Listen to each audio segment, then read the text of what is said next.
What is up, everybody? I'm back, Justin here. It has been a while again. I say that every video, so maybe this is the new theme. I'll do videos every couple weeks while my time allows. But regardless, I'm back. Back into the CD collection. I've had a very busy few weeks. Work and life and family and music. My wife and kid have been sick in the past week, so that's been a handful. I've been working my ass off at work, and I have been balls deep in finishing the new Father Profound EP and the new Incompination full length. So recording things here and there, and mixing and mastering and artwork and design, and we've been working on the tour, getting shirts ready and merch, and it's just been busy. So I got some time. We're going to talk about some more CDs, and I have a very exciting stack this time. So I wasn't really into the last stack, but now we're finishing out the J's, which means a couple of really special bands. So first, we're listening to Internment with Chained to the Moon. I picked this up the other night. I saw Internment here in Atlanta. The logo on the back is so much sicker than the other logo. Anyway, this is a local Atlanta band. They've been around for not very long, a few months. The main guy in the band used to do a one-man thing called Toth Nemesis, which is really riffy black metal. Lots of killer solos. Killer, like, fast Celtic Frost riffs. But anyways, he started Internment last year, and it is just super sick, riffy, old-school, cold black metal. If you played this for someone and said, hey, this was recorded in 1996 in fucking Oslo, they'd probably be like, fuck yeah. Kind of reminds me of a riffy, you know, Gorgoroth, lots of killer solos. It's recorded really well, but it sounds and looks very genuine. I know the guys in the band, and they come from the right place, if that makes any sense. But I saw them play the other night, and they were fucking sick, and this is their full length. They put it out themselves. It's called Chained to the Moon, and it is fucking awesome. So, I'll put a link below to that. First, we're going to finish out the J's, or get into the J's. I'm going to do all the J's. So first, we have Jacula, with Tardo Pede in Magiam Versus. I bought this because it looked cool at a horror convention from the Razorback Records booth. And it is like weird, kind of dark 70s prog. I'm not crazy about it. I think I've made it through this entire CD once. It is just not my thing. The artwork and everything is killer. The booklet is really fucking awesome. A lot of care went into this package. It is presented so nice, and I like owning it for that reason. It's just not really my thing. It's been a long time since I've listened to it. I just remember not being crazy about it. This was recorded in early 70, like 72. This is the 35th anniversary edition, and I've had it for several years. I've had it for 6 or 7 years. It's really nice. It's just not my thing, man. I think of Goblin when I think of this kind of stuff. I'd much rather listen to Goblin. It's not as horror sounding as I expected it to be.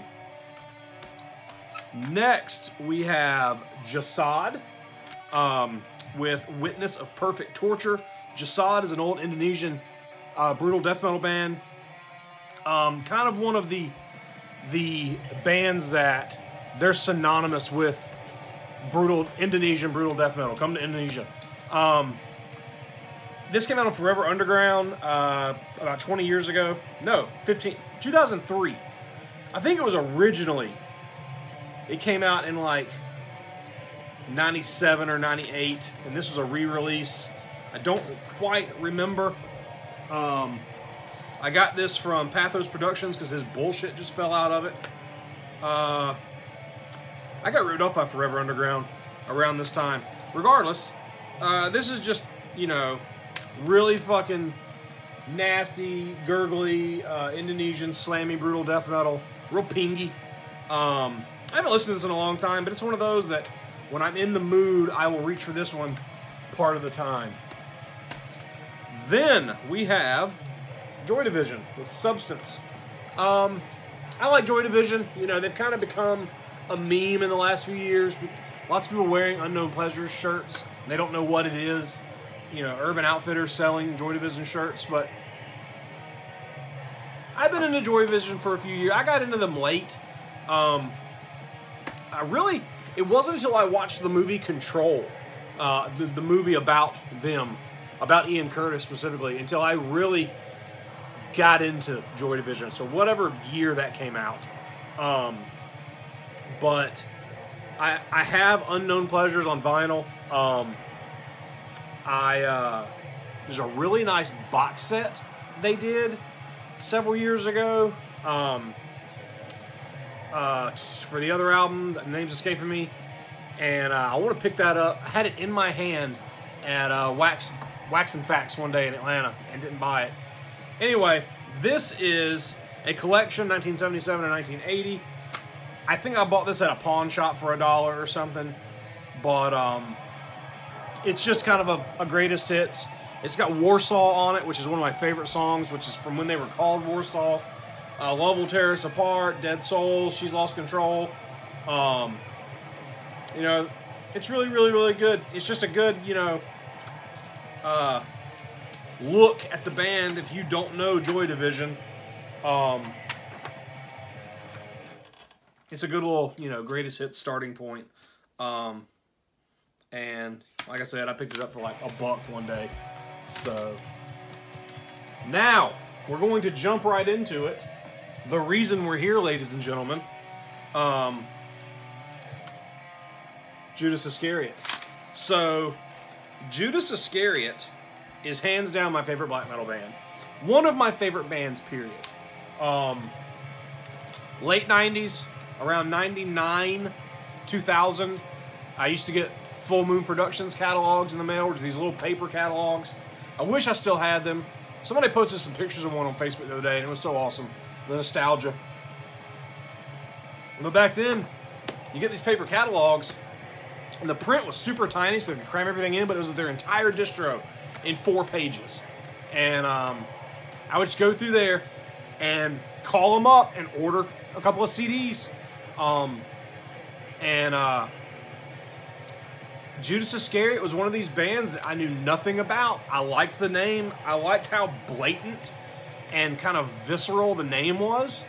And they had an album called Heaven in Flames, so I bought it completely blind. And when I put it on, it took a minute. I was like, okay, this is grim. Someone mentioned on Facebook the other day about getting into death metal in the 90s, and it took him a long time to appreciate a lot of bands because of the production. That he got into more modern sounding bands first. So listening to stuff like, you know, old Cannibal Corpse and old Deicide that by production standards don't have, you know, $1 million productions, but they're dirty, you know? And I didn't have that with death metal, but I definitely went through that with black metal. I bought Mayhem has been on the tip of everybody's tongue lately, and we'll get into Mayhem in the next few videos. But I watched the movie, the Lords of Chaos movie, and we'll get into that too. I got on a huge Mayhem kick a couple weeks ago. The first Mayhem I ever bought was Dawn of the Blackhearts, who I bought, coincidentally, from Full Moon Productions. But I bought it, they tabled a fest in Tallahassee. Probably 99, 2000, somewhere in there. And I bought Dawn of the Blackhearts from their distro. And mine is the second or third press. It's an early pressing of it. I'll show it when we get to the Mayhem video. But I remember just putting it on the way home that night and being like, this shit is unlistenable. It sounds like it was recorded, you know, on a fucking C&C.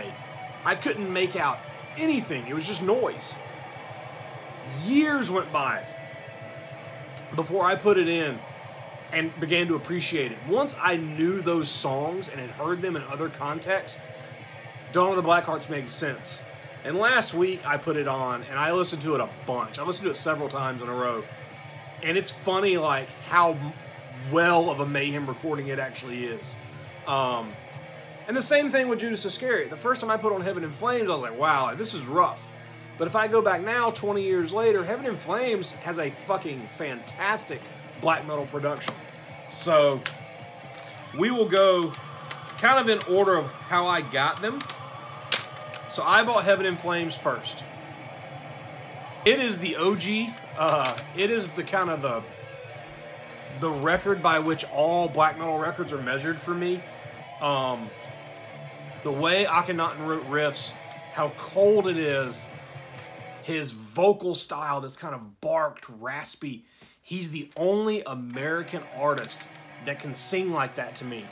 It just, everything about this record is just black metal perfection. It's evil, it's fucking hateful, it's grim, it's cold. It has the most tasteful keyboards in it. They're just a texture in the background. There's choirs in a couple of the songs, and just so many cold riffs. I mean, the opening, Eternal Kingdom of Fire, to the end, it's an instrumental. This dude just, he crafted riffs and songs so fucking well. And like, you take a band like Dark Throne. So the first song on Panzerfaust is my favorite Dark Throne song. Judas Iscariot sounds a lot like that song. A little atmospheric, melodic, but still a little, you know, it's minor keys. It's eerie and unsettling sounding. But the thing with Dark Throne is, Dark Throne to me have always had really good songs, but the albums as a whole, there's usually something that falls off for me. There's something that that takes me out of the element. And with Judas Iscariot, Heaven in Flames, like beginning to end, is just cold black metal perfection. And this is my favorite black metal record of all time, my favorite black metal band. I just cannot stress enough how much I love that one. So then I went back and I bought these three. So Distant and Solitary Night came before Heaven in Flames. So Distant and Solitary Night, Heaven in Flames, Of Great Eternity, and one more, maybe the last one, To Embrace the Corpse's Bleeding. They were recorded in about a 1.5 year period. He was very prolific. So they all got recorded and then released successively over the next couple of years, and released out of order. And I don't remember which ones came, which were recorded in which order, but Distant and Solitary Night, it's not... Heaven in Flames is the grimmest, the coldest, the darkest record to me. Distant and Solitary Night kind of, it has that same feel. The songwriting is a little more progressive sounding. It's not quite as hateful sounding. It's a little more melodic and atmospheric, a little ethereal. But the same thing, man. Just cannot get enough of this band. All of these are early presses, early Moribund presses. I've had them for years. I bought them, you know, as soon as they were only a couple of years old when I got into the band. So this is dated 99. I probably got it in 2000. But just, and the song titles, man. The Wind Stands Silent, Where the Winter Beats Incessant. To the Black Tower of Victory. The black clouds roll under the parapet of the sky. Just so wordy, but they paint such a grim picture of humanity. I cannot stress how much I love this band. The first two, Thy Dying Light and The Cold Earth Slept Below, not my favorite material.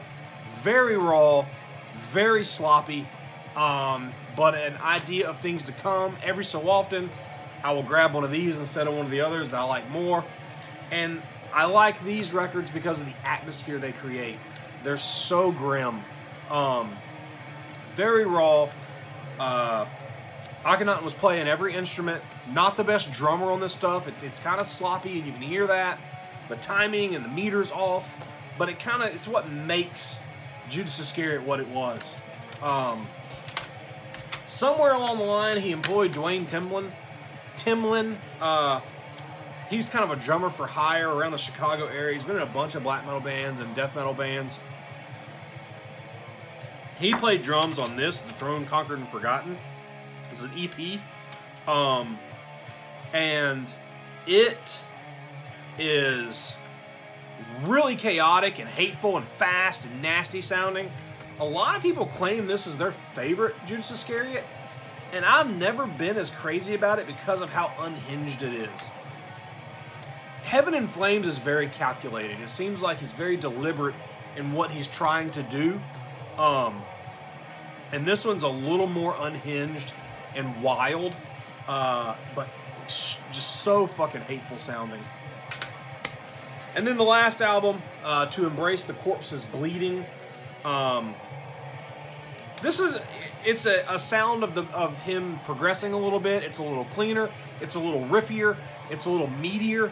There's some people I know that this is their favorite album. And I love it. I don't reach for it that often. But every Judas Iscariot album is good. Every release is good. It's hard to say, you know, the man never released anything bad. And then Upgrade Eternity. I've talked about this before. I do not own it. I have it on tape now, but I don't have the CD. It was only pressed once. There's a recent repress that I missed out on. One of these days I'll get it. I really want the Elegy Records version. It's usually $30 to $50. Probably more now because of the whole Ascension Monuments debacle. I'm not going to get into that. I don't want to talk about it. But Judas Iscariot is the one band that have not tarnished their legacy. Andrew did the band, released the albums, played 2 shows ever, and then said, you know what, fuck this. I've done it.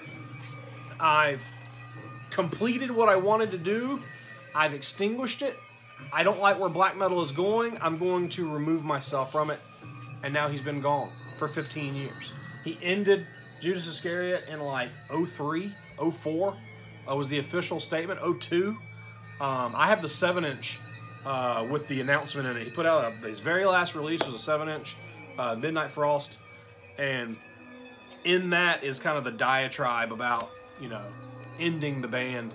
And you've got to respect that. You've got to, you know, say, hey, man, this guy was true to what he wanted to do, and he's never tarnished that legacy. He hasn't. Some other people have tried. Like I said, I'm not getting into it, but the Judas Iscariot sound and aesthetic can just not be fucking matched. It is the coldest, grimmest, just most genuine black metal to ever come from the United States. I cannot stress that enough. Just incredible. So, more Judas. Judas Priest. I love Judas Priest. I only have 3 Judas Priest CDs. Screaming for Vengeance, Unleashed in the East, and the new one, Firepower. Love Judas Priest. I have a lot of Judas Priest records. And they're the one heavy metal band that really, really made the mainstream. Iron Maiden, you don't hear Iron Maiden songs on the radio. You hear Judas Priest songs on the classic rock radio every day. They kind of went over that horizon and made heavy metal legit.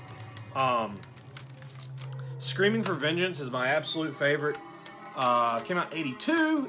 They really embraced that metal, that 80s metal sound to me. Some people are more Defenders of the Faith, some people are Painkiller, some people are 70s Priest, and I love it all, but nothing tops fucking Screaming for Vengeance. Fucking the combo of the Hellion and Electric Eye, nothing gets me pumped more than those 2 fucking tracks. God damn, I love Priest. I talked about this when I got it recently, Unleashed in the East. I've never seen Judas Priest, and I missed them last year, and a buddy of mine that was going to go that bailed, bought this and sent it to me in the mail as a kind of a like, hey, sorry that I fucked that up. Arguably one of the best live albums of all time. Arguably not really live at all. And then their new one, Firepower. I haven't bought a new Priest album ever. And when they reformed, when Rob Halford rejoined, I was like, I'd rather just listen to old Priest. I thought that Nostradamus was real bloated. I listened to Retribution a couple of times, and I liked it, but I never went out of my way to get it. But the second I heard Firepower, I knew that I had to have it. And it fucking kills, man. It's a little bloated. There's too many songs on it. There's 14 tracks on it. But you would never know that it's a band that's fucking 50 years old. It's just incredible. So, everybody should know Priest. Then we have 2 records by Justin Townes Earle. This is Steve Earle's son, and I love Steve Earle. He's one of my favorite singer-songwriters. I don't own any Steve Earle CDs, so we won't talk about them. But we'll do records one day, and I'll talk about Steve Earle. But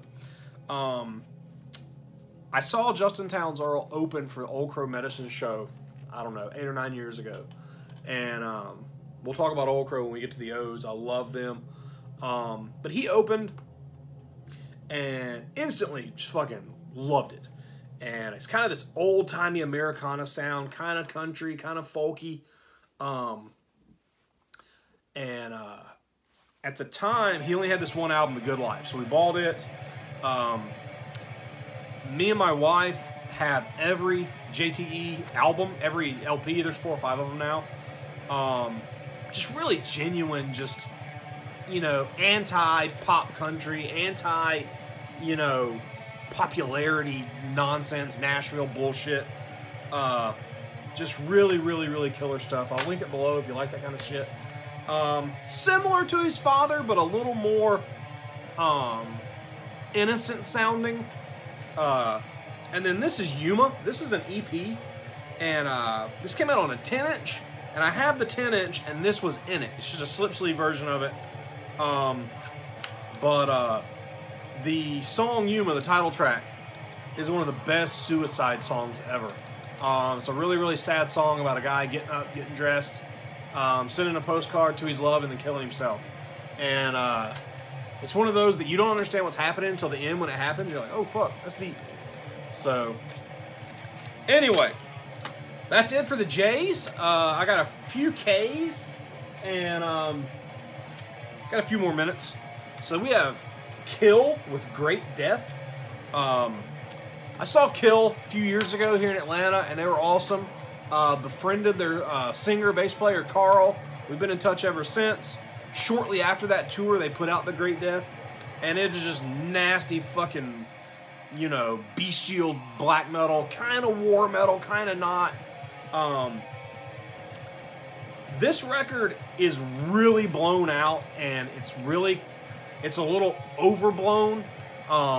It's raw, it's rough, it's hard to hear what's going on sometimes. So I don't listen to it much, but it's got such fucking killer artwork. That's a painting by David Harias. And then, excerpts inside and the lyrics, the band. So I recently did all of the layout and design for the new Kill album, which is coming out soon on same label, Morphati Productions. And I've heard it, and it's so fucking awesome. The production's a lot better, so you can hear what's going on, and it's fucking sick. I can't wait for it to come out. It's called Devil Mass. Then we have 2 Christian CDs. Not the biggest fan of Christian. Picked these both up at Goodwill in the major Goodwill haul I've talked about in several videos. Black Forest Domain is definitely my favorite. Just raw, unhinged South American death metal. I'm not sure if I've ever even listened to Conquerors of Armageddon. I really like this album. I like the look of this album. I like the artwork. It's raw, just fucking nasty, underground, old school death metal, real riffy, real violent sounding. A band that just, could not be fucked with.